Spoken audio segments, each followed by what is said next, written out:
ও মা, আজকে তো রবিবার, তুমি আজকে কিসের মাংস রান্না করছো? তো আজকে তো রবিবার, তাই আজকে বাবা সকাল সকাল খাসির মাংস নিয়ে এসে হাজির হয়েছে।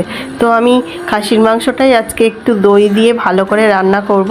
যেহেতু পুরো সপ্তাহের মধ্যে এই একটি দিনে আছে রবিবার, যেদিন আমরা মাংস খাই, সে মুরগি হোক বা খাসি। আর মুরগির মাংস হলে তো আমার মেয়ে খুব ভালোবাসে খেতে, আর খাসির মাংস হলে তো আমাদের কোনো কথাই নেই, আমরা সেদিন দারুণ খাই, আমাদের খুবই ভালো লাগে খাসির মাংসটা। তো শনিবার আসলে নিরামিষ, তো শনিবারে নিরামিষটা ভোলার জন্য রবিবারে হয় মাংস। তো আমাদের মতন তোমরা কে কে আছো যে শনিবারে নিরামিষ খাও আর রবিবারে মাংস?